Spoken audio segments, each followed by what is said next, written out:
उधर लखनऊ में आज बड़ी समन्वय बैठक संघ कार्यालय निराला नगर में बैठक होगी। भाजपा और संघ के प्रतिनिधि इसमें शामिल होंगे। पंचायत चुनाव की तैयारियों पर चर्चा। 2027 विधानसभा चुनाव भी एजेंडे में। विधान परिषद की 11 सीटों पर भी रणनीति। और हाल ही में जोधपुर में हुई थी राष्ट्रीय बैठक। उधर बीजेपी संघ समन्वय मजबूत करने पर मंथन होगा। 32 अनुषंगिक संगठनों के पदाधिकारी इसमें मौजूद होंगे। बीजेपी प्रदेश अध्यक्ष भूपेंद्र चौधरी शामिल होंगे।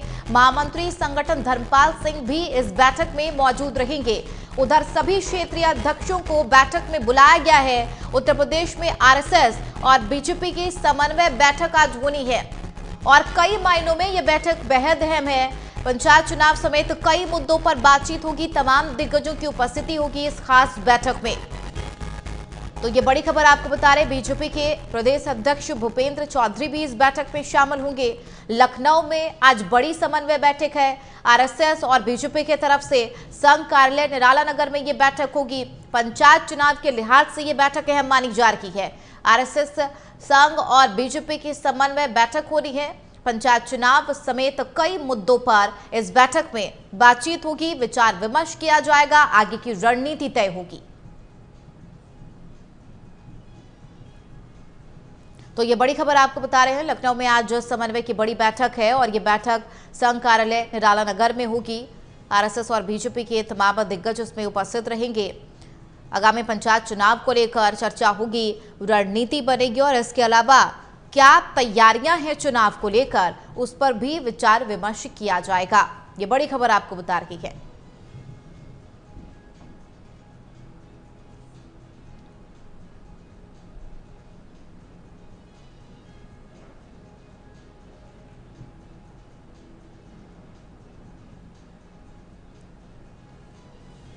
तो पंचायत चुनाव समेत कई मुद्दों पर बातचीत होगी। बीजेपी प्रदेश अध्यक्ष भूपेंद्र चौधरी इस बैठक में शामिल होंगे और इस बैठक में कौन कौन से खास अहम मुद्दे हैं जिन पर चर्चा होती है, ये देखना भी सबसे ज्यादा महत्वपूर्ण है। हालांकि सभी क्षेत्रीय अध्यक्षों को बैठक में बुलाया गया है।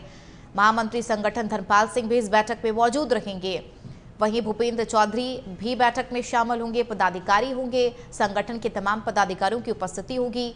32 अनुषंगिक पदाधिकारियों की उपस्थिति होगी और बीजेपी संघ समन्वय मजबूत करने पर मंथन होगा कि कैसे और मजबूती हासिल किया जाए। 11 सीटों पर रणनीति। हाल ही में जोधपुर में राष्ट्रीय बैठक भी हुई थी और उस बैठक में क्या निष्कर्ष निकला था, इसको लेकर भी चर्चा होगी। 2027 विधानसभा चुनाव के एजेंडे इसमें शामिल है। विधान परिषद की 11 सीटों पर भी चर्चा। तो बीजेपी और संघ की महत्वपूर्ण ये बैठक है।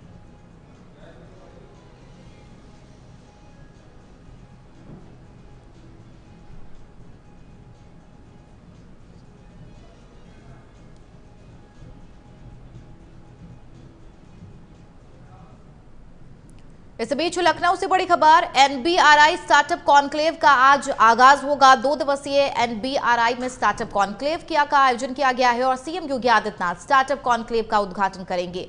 स्टार्टअप कॉन्क्लेव में केंद्रीय मंत्री जितेंद्र सिंह भी मौजूद रहेंगे। कल समापन समारोह में डिप्टी सीएम ब्रजेश पाठक शामिल होंगे। तो स्टार्टअप कॉन्क्लेव का उद्देश्य निवेशकों को एक जगह लाना है।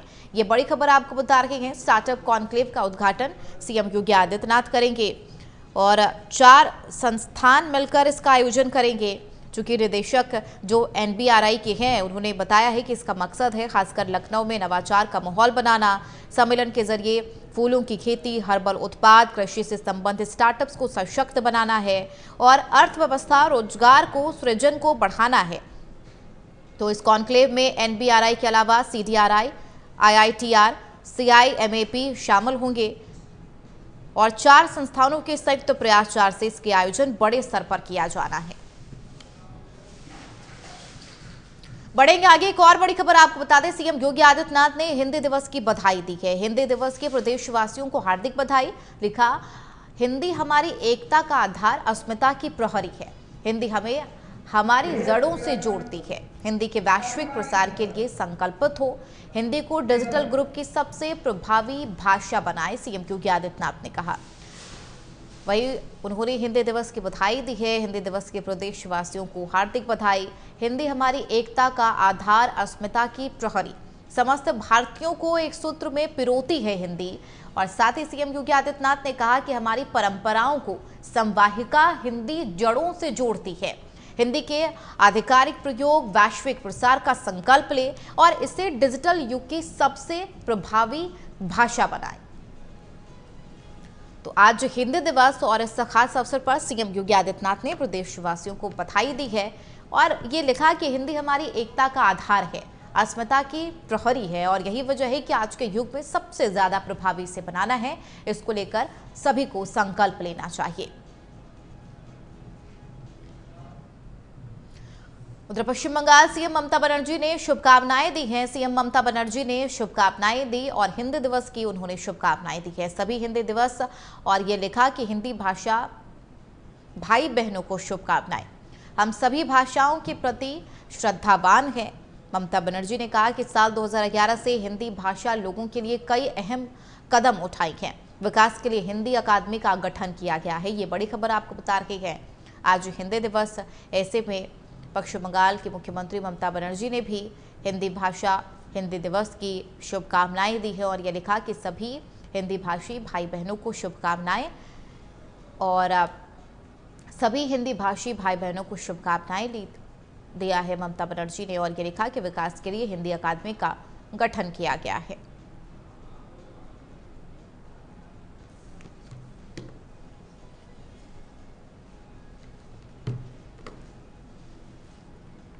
इस बीच एक और बड़ी खबर, रक्षा मंत्री राजनाथ सिंह ने हिंदी दिवस की बधाई दी है। हिंदी दिवस की हार्दिक शुभकामनाएं। राजनाथ सिंह ने लिखा, हिंदी केवल भाषा नहीं बल्कि हमारी राष्ट्रीय चेतना है। हिंदी संस्कृति, अस्मिता, भावनात्मक एकता की सशक्त अभिव्यक्ति है।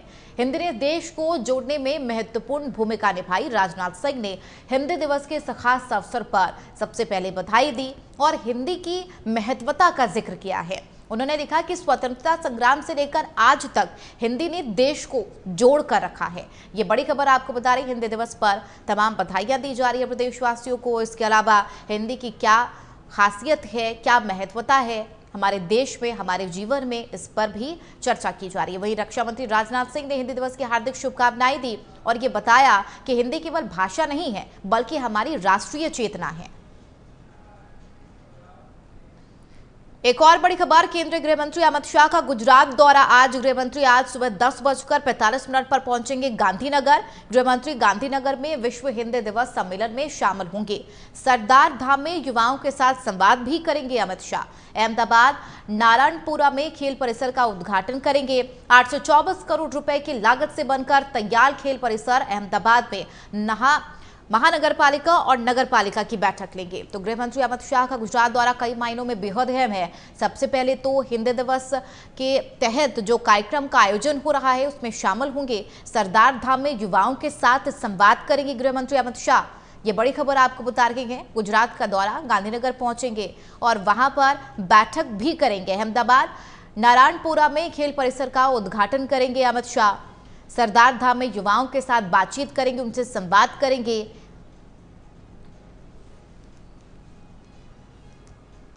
तो ये बड़ी खबर आपको बता रहे हिंदी दिवस के इस खास कार्यक्रम में भी शामिल होंगे अमित शाह।